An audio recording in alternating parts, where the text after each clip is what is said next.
Professor Appleby is against the view of the experts, the proper experts who've worked in the field. And you laugh at me, but... Well, I laugh because anybody's an expert that agrees with you, but if they don't agree with you, they're not an expert. That's... Professor Lewis Appleby is a well-renowned academic.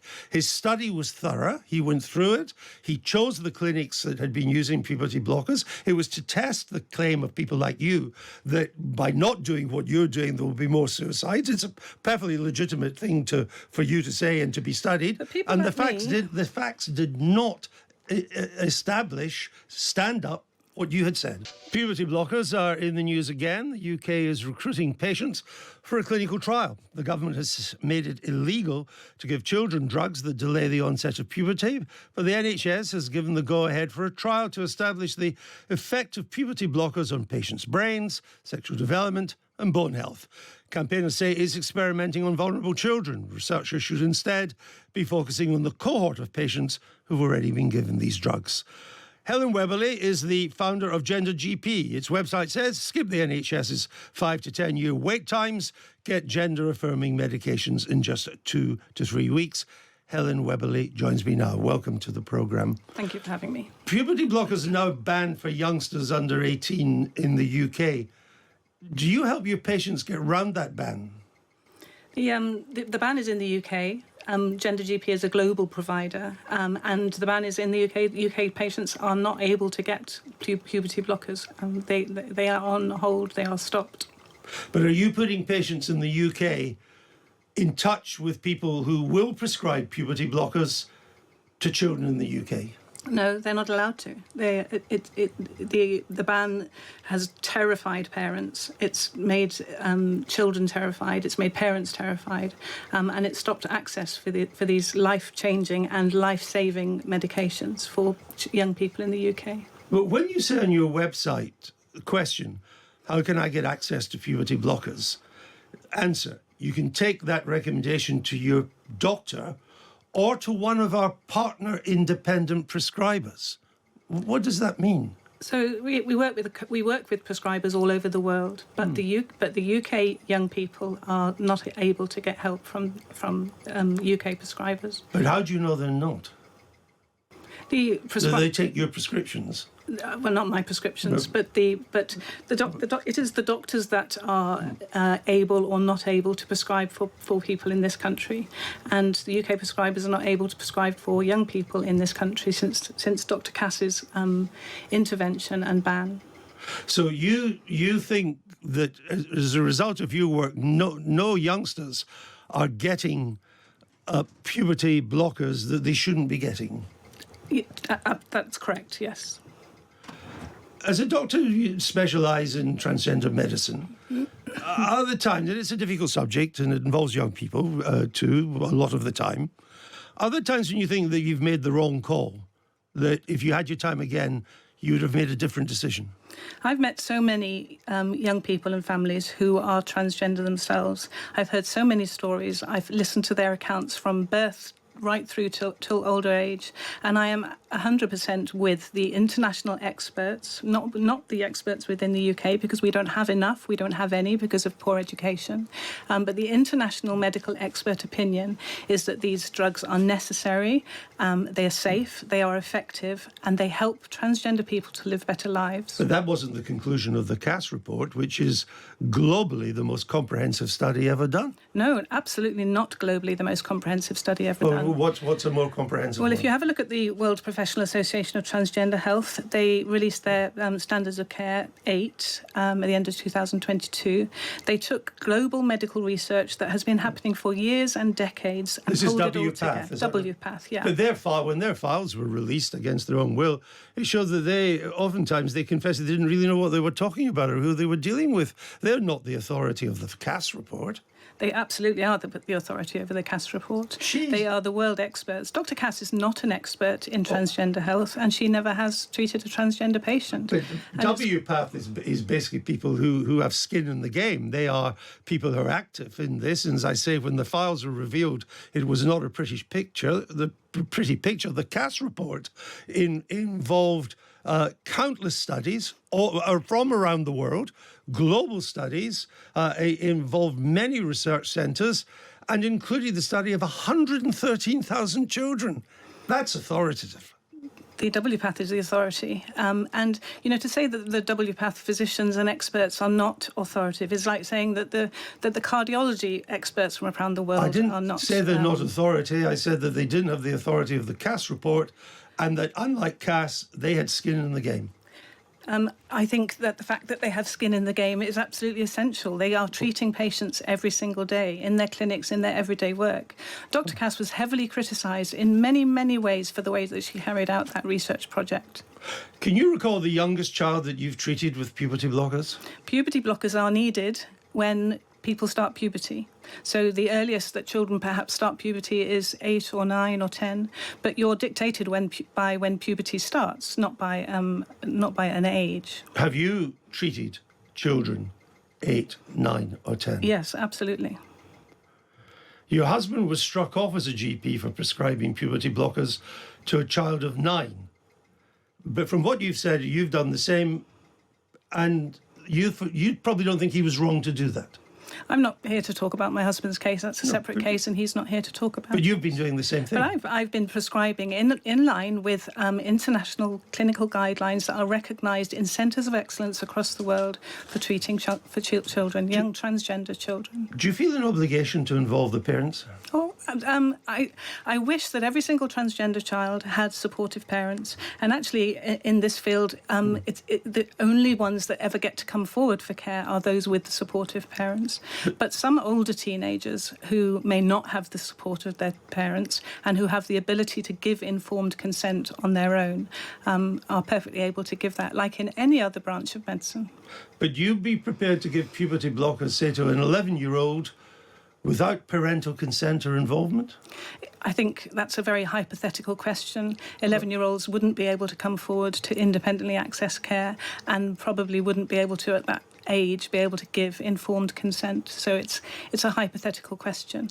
But well, the question... he said that in the case of child C, that case study, let's call it child C because we have to protect the anonymity. You will know this well because you faced disciplinary action for the handling of this young girl who wished to become a boy. You were found guilty, but then on appeal, you won. So there was no, can I just say, there was no disciplinary action. There was an investigation. Okay. And the High Court was clear. How old was child C when she...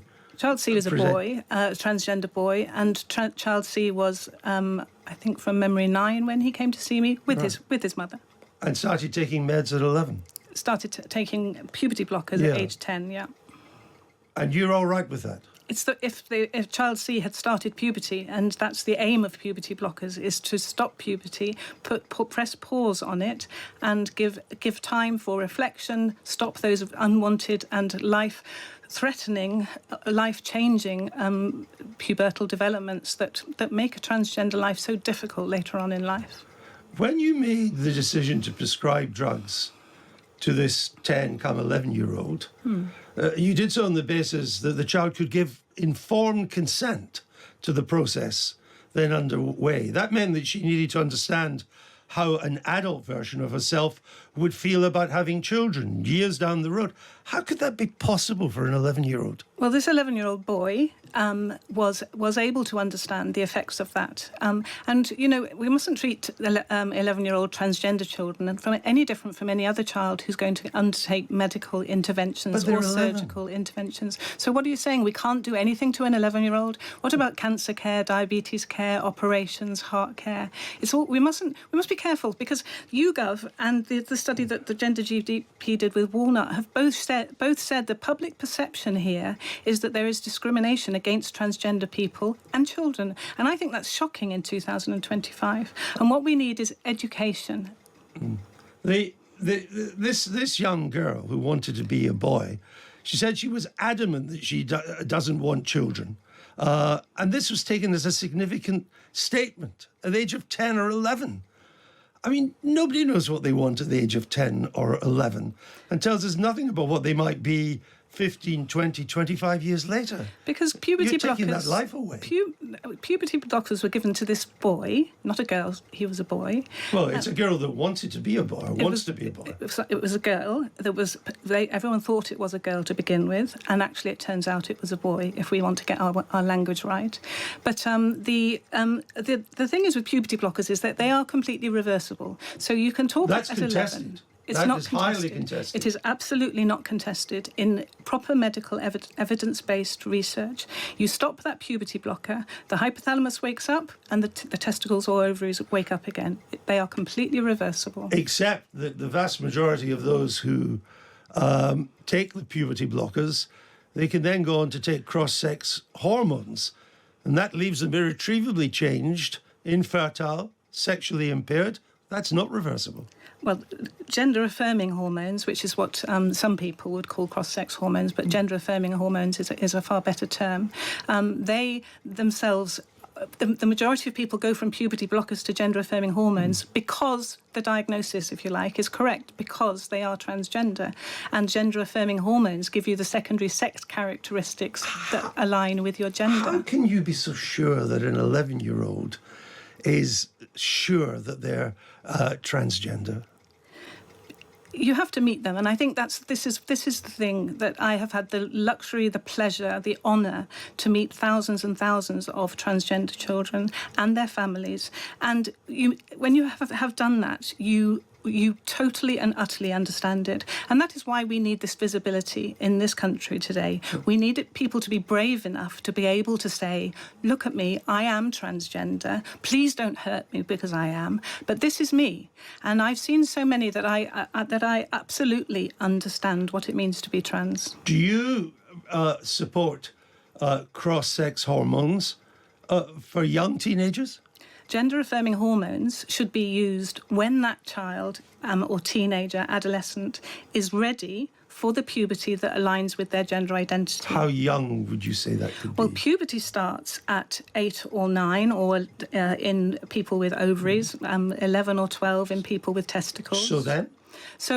But at that time, it's up to that child. How emotionally ready are they to undertake the puberty of their real gender rather than their birth gender? But that is the bit that certainly isn't reversible.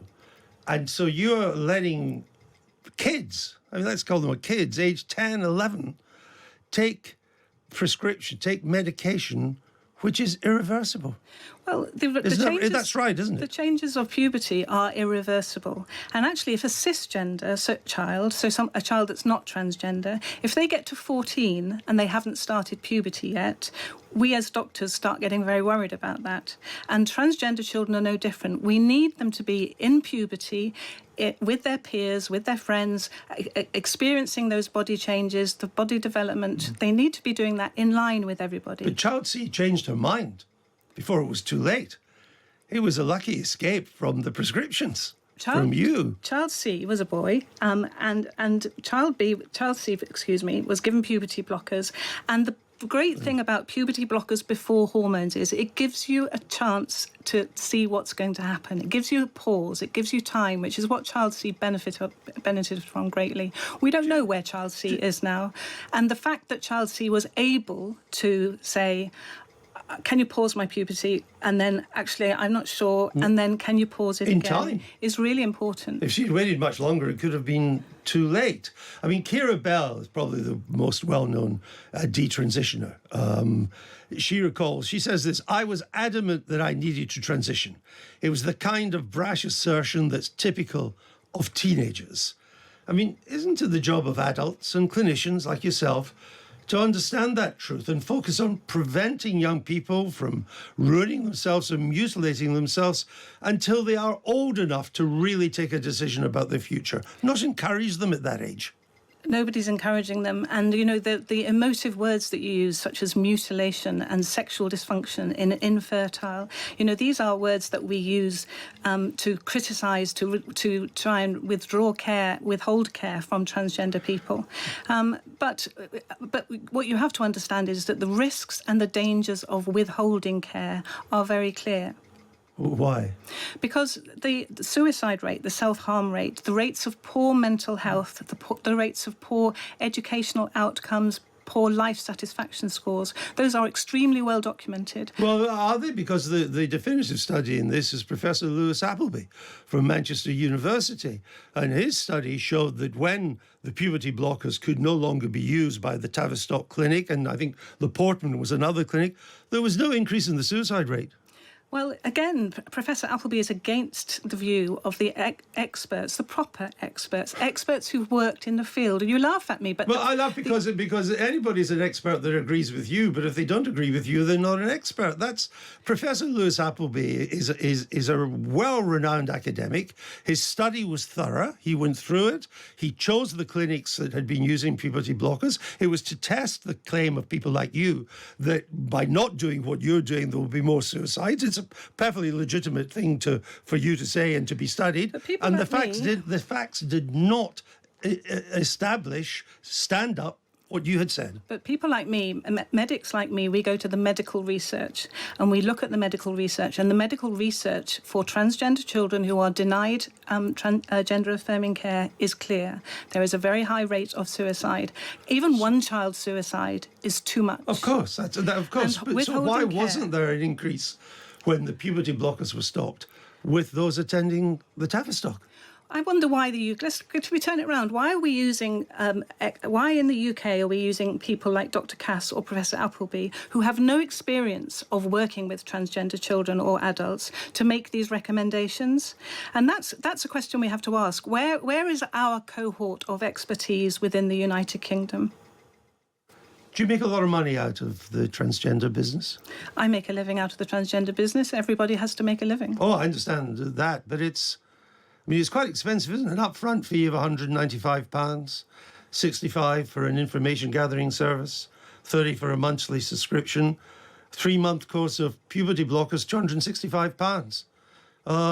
It's quite a bit, isn't it? Well, I tell you what, if you had the £10 million that they're just about to put on the NHS puberty blocker trial, if instead of doing that trial where we already have the knowledge and the outcomes in medical research, if we put that £10 million to use for providing medical services to transgender people, there would be a much, much better benefit. I mean, if you want to just divide that number that you've just added up into 10 million, that's a lot of people that could be provided care for. Helen Webberley, thank you for joining us on Times Radio.